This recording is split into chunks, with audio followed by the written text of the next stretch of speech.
বর্ষা নিজের ঘর থেকেই শুনতে পাচ্ছে পাশের ঘরে বাচ্চাটা খুব কাঁদছে। শুয়ে থেকে থেকে উঠে পড়ল বর্ষা।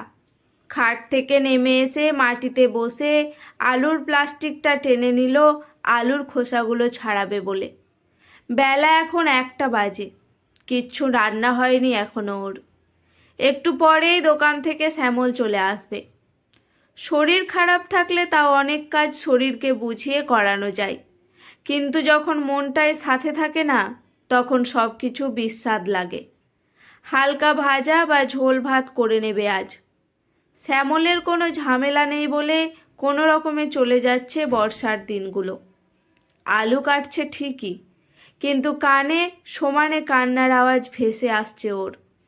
শুনবো না ভেবেও বারবার কান চলে যাচ্ছে। আর সহ্য করতে না পেরে উঠে খাট থেকে মোবাইলটা এনে জোরে গান চালিয়ে দিল, প্রচণ্ড জোরে, যাতে কোনো কিছু আর কানে না ঢোকে। ফোনটা সামনে রেখে আবার মাটিতে বসে পড়ল বর্ষা আলু কাটতে। এই ঘরটাই ওর এখন পৃথিবী। ঘরের সামনে এক চিলতে বারান্দাতেই রান্নার ব্যবস্থা করেছে বর্ষা। আগে এই বারান্দাটা ওর স্বপ্ন ছিল। এখানে শখ করে কত গাছ বসিয়েছিল, আর এখন দোলনাটাও বসে বৃষ্টির সময় বসে আকাশ দেখবে বলে। কিন্তু কোথায় কি! একটা দীর্ঘশ্বাস ফেলে ঝুড়ি থেকে 2টো ডিম এনে স্টোভে বসিয়ে দিল সেদ্ধ করতে। বারান্দা থেকে আকাশে চোখ যেতে বর্ষা দেখল আকাশ কালো হয়ে গেছে। জোরে বৃষ্টি নামবে বোঝাই যাচ্ছে। কি করবে ও তখন? রান্না চলছে, চোখে মুখে চিন্তার ছাপ। আজ 3 দিন হলো বর্ষা আলাদা হয়ে গেছে। এরকম জেদ দেখিয়েই আলাদা হয়েছে। তখনও মাথায় আসেনি বৃষ্টি হলে বা বারান্দায় জলের ছাট আসলে ও রান্না করতে পারবে না। আর এই জেদ ছাড়া আর কী বা করতো? একটা দীর্ঘশ্বাস ফেলে আবার হাতের আলুতে মন দিল তাড়াতাড়ি করে। রায়বাড়ির বড় বউ এই বর্ষা। শ্বশুর শাশুড়ির খুব আদরের। 5 বছর আগে বিয়ে হয়ে আসা থেকে দেখছে এই বাড়ির 2 ছেলে শ্যামল আর তমালের থেকে ওর ভালোবাসা কোনো অংশে কম ছিল না। শ্বশুরমশাই বাজারে যাওয়ার আগে ওকে রোজ জিজ্ঞাসা করে যেত কি মাছ আনবে। বর্ষা যেটাই বলতো উনি খুঁজে খুঁজে ঠিক নিয়ে আসতেন, আর শাশুড়ি নিজের হাতে সেটা রান্না করে খাওয়াতেন। বিয়ের পর থেকে 2 বছর দিব্যি হেসে খেলে কেটে গেছিল বর্ষার। ভেবেছিল ছোটবেলায় বাবা মা মারা যাওয়ার অভাবটা বুঝি পূরণ হলো। বর্ষা নিজের ভাইয়ের মতোই দেখত তমালকে। ওর বিয়ের সব দায়িত্বই বর্ষার ওপরে ছিল। মেয়ে পছন্দ করা, বিয়ের কেনাকাটা, তত্ত্ব সাজানো, সব দায়িত্ব বর্ষার একার হাতে ছিল। কত ভরসা করতো সবাই সে সময় ওকে। কোনো কিছুতেই কোনো প্রশ্ন করেনি কেউ। ও যা ঠিক করতো সেটাই সবাই মেনে নিত।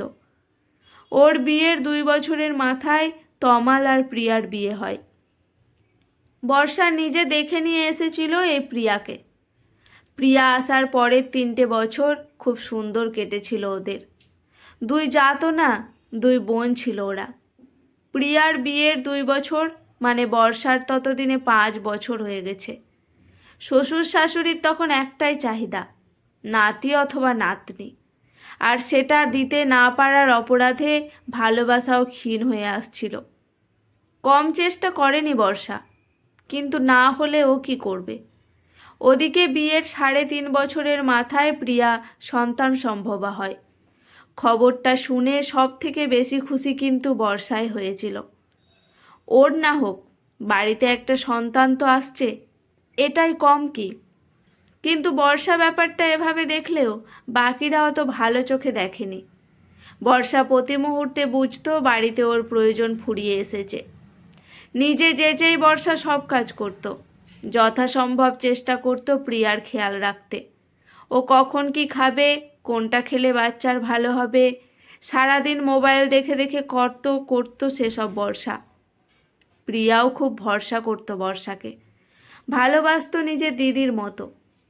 কিন্তু যত সময় এগোতে থাকলো কেমন যেন বদলাতে শুরু করলো প্রিয়া। বর্ষা ঘরে ঢুকলেই অন্য পাশ ফিরে শুতো। তমালকে দিয়ে বলে পাঠিয়েছিল যাতে বর্ষা ওর খাবার না বানায়, ওর ঘরে না আসে।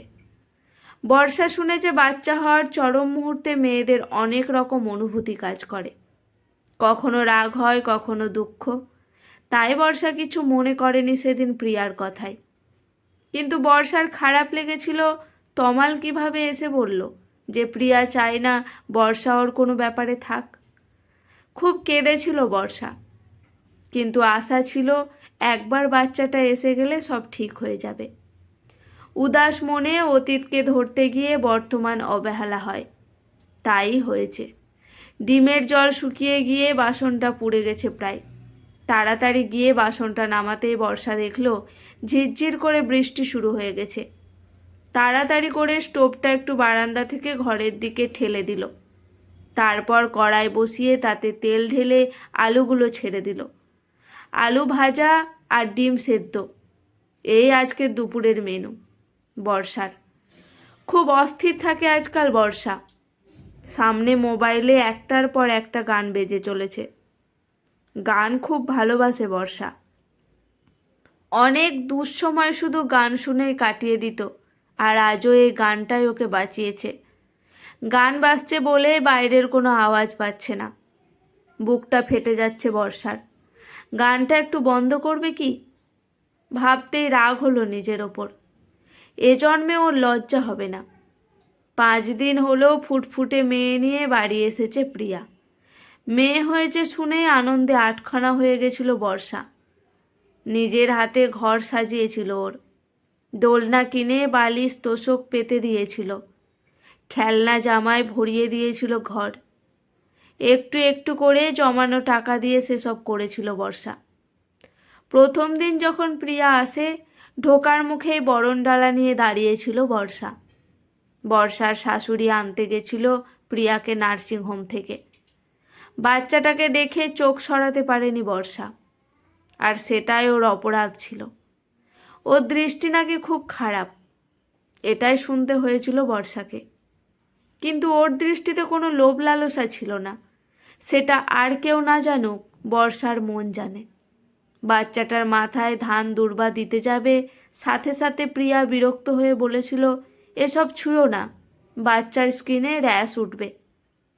খারাপ লাগলেও কিছু বলেনি বর্ষা। সত্যি আজকালকার নিয়ম অনেক আলাদা। ও হাসি মুখে প্রদীপের আগুনের তাপ দিতে যাবে, ওর শাশুড়িমা বলল, আরে শুনছো না? কি করছে ওর মা? তাহলে এসব কেন করছো? শাশুড়ির ওই কথাটা যেন আজকে বুকটা জ্বালিয়ে দিয়ে যায় বর্ষার। এই মানুষটা একদিন বর্ষাকে চোখে হারাতো। একটা বাচ্চা দিতে পারেনি বলে এত বড় ভুল বুঝলো। বর্ষার বুকটা জ্বলে গেল, ঠিক যেভাবে তেলে জল পড়লে জ্বলতে থাকে। তাকিয়ে দেখলো বর্ষা ওর কড়াইতে আলু ভাজার মধ্যে বৃষ্টির জলে ছিটে আসতেই ছ্যাক করে আওয়াজ হলো। তেলে জলে একাকার হয়ে আলুগুলোর অবস্থা সত্যি বর্ষার মতো অসহায়। কি করবে বুঝে উঠতে পারে না। এত অবহেলা নিতে পারছিল না বলেই তো একা এ ঘরে আটকে নিল নিজেকে। আরও যেভাবে থাকতো ওটাকে কি এক ঘরে করে দেওয়া বলে না? ভাবতে ভাবতে কড়াইয়ের আধ ভেজা আলুর মধ্যে জল ঢেলে দিল বর্ষা। তারপর ঢাকা দিল থালা দিয়ে। ভাজা আলু দিয়ে তরকারি করবে।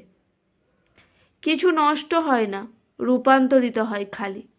যেমন আজ বর্ষা মরে তো যায়নি, শুধু অনুভূতিগুলো পরিবর্তন করে নিয়েছে, তাই বেঁচে আছে। খুব ইচ্ছে করছে গানটা বন্ধ করে দিতে। মেয়েটার কান্নার আওয়াজটাও যেন কানে নিতে পারলে মনে শান্তি হতো। ভেবেই ফোনটা অফ করতেই শুনতে পেল আবার সেই কান্না। চোখটা বুজে ফেলল বর্ষা। ইচ্ছে হচ্ছে দৌড়ে গিয়ে কোলে তুলে নিয়ে ঠোঁট দিয়ে ওর কপাল স্পর্শ করুক, কিন্তু ধীরে ধীরে কান্নাটা জোরালো হচ্ছে। বুঝতে পারছে বর্ষা এই কান্নায় তীব্র কষ্ট লুকিয়ে আছে। এত কাঁদছে, কেউ ধরছে না কেন ওকে?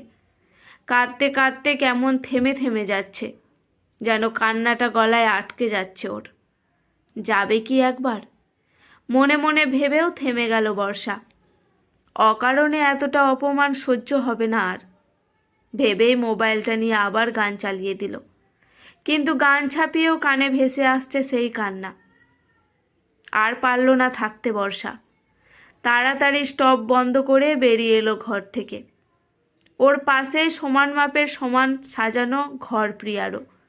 দুই বউয়ের মধ্যে কখনো বিভেদ করেনি ওনারা, শুধু বাচ্চাটাই বিভেদের কারণ হয়ে দাঁড়িয়েছিল। প্রিয়ার ঘরের দরজার সামনে এসে দাঁড়ালো বর্ষা। কি কাঁদছে বাচ্চাটা, বুকটা খান খান হয়ে যাচ্ছে বর্ষার। যাবে কিনা একটু ভেবে নিয়েই ঠেলে ঘরে ঢুকে দেখলো ওর সাজিয়ে দেওয়া দোলনাতেই শুয়ে আছে বাচ্চাটা। ওর নাম কি রেখেছে জানে না বর্ষা। ও চেয়েছিল প্রিয়ার মেয়ের নাম বৃষ্টি হোক, কিন্তু ওর সব চাওয়াই যে পূরণ হবে এরকমটা আজ আর নয়।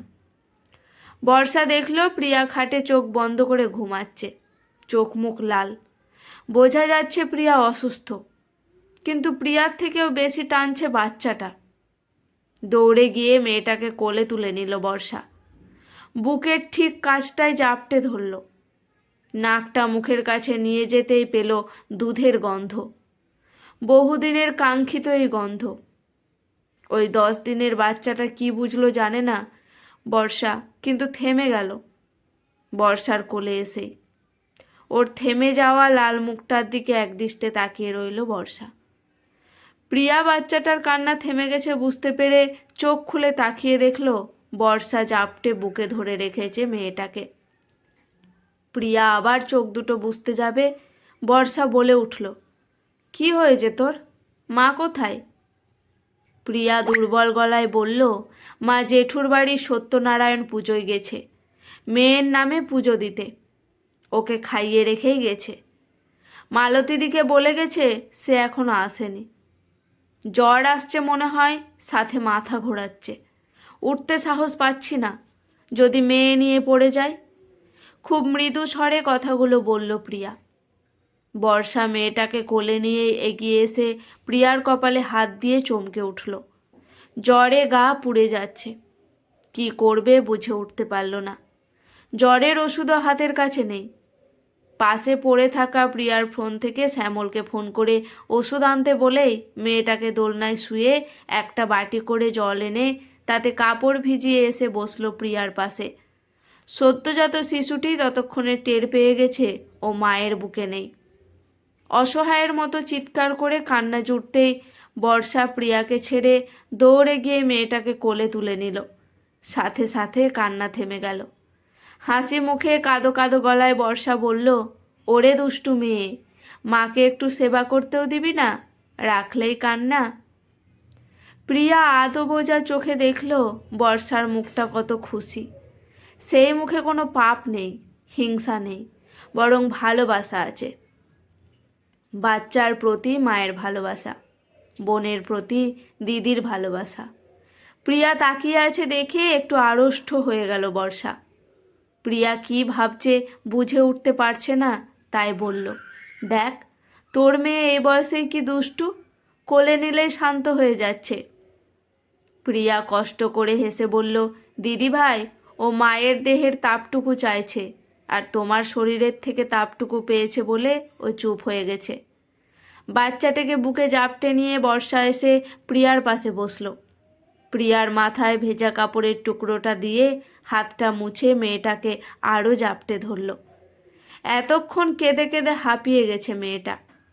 প্রিয়া আধো বোঝা চোখে দেখল বর্ষার কোলেই ঘুমিয়ে পড়েছে ওর ছোট্ট মেয়েটা। বর্ষা হাঁটু দুটো দুলিয়েই যাচ্ছে আর প্রিয়ার কপালের কাপড় বদলে যাচ্ছে।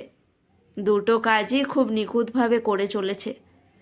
হঠাৎ বর্ষা তাকিয়ে দেখল প্রিয়া ওর দিকে তাকিয়ে আছে। ও একটু থেমে গেল যেন। প্রিয়ার অপছন্দের কথাও জানে। রাগ করছে না তো প্রিয়া? বুঝতে পারছে না ও কি করবে। মেয়েটা তো ঘুমিয়ে পড়েছে, দোলনায় রেখে আসবে কি? প্রিয়া বুঝতে পেরে বলল, দেখো দিদি ভাই, মায়ের কোলে কি সুন্দর ঘুমাচ্ছে মেয়েটা, তুমি ওকে কোলেই রাখো আজ দিনটা। প্রিয়ার কথায় বর্ষার কান্না পেয়ে গেল। এতটা অধিকার হঠাৎ করে পেয়ে গিয়ে।